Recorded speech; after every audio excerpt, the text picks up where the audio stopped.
Dalawang tao lang nagkocontrol dyan. Ulitin ko lang mabilis. Si Saldico, Martin Romualdez. Kita natin yan. Tingnan nyo ang NEP, tingnan nyo ang GAA, tingnan nyo ang NEP, tingnan nyo ang GAB, General Appropriations Bill, tingnan nyo ang GAA. Makikita ninyo ang galawan dyan. Hindi na siya kailangan ng expert. Sundan nyo lang kung ano yung nagbabago. Anong isa pa? Na-proof ko dyan, yung AKAP.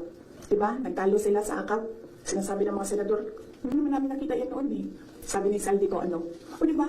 Pinirmahan nyo, digital signature ninyo, pinahiram ninyo, pinirmahan nyo yan. Andun yan.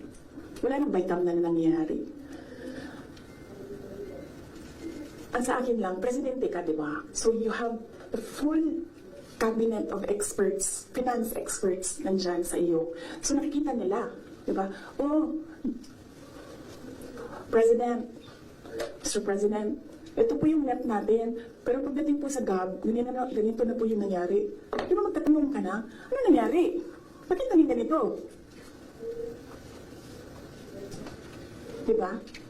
O ako lang ba yun? Well, kung ako yun, ganun. Ano nangyari? Bakit ganito na ang GAB? Pagdating ng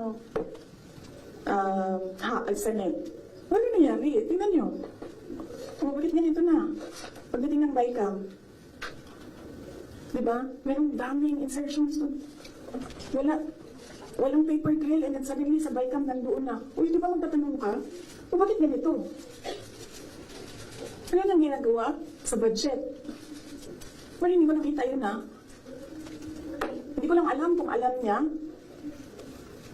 But there is an expectation that alam mo kasi ikaw ang nag-submit ng NEP, at nakita mo kung anong lumabas sa GAA. So there is an expectation na alam mo kung anong nangyayari sa budget. So merong president na, okay, ito yung NEP. Then after a few months, okay, ito yung GAA.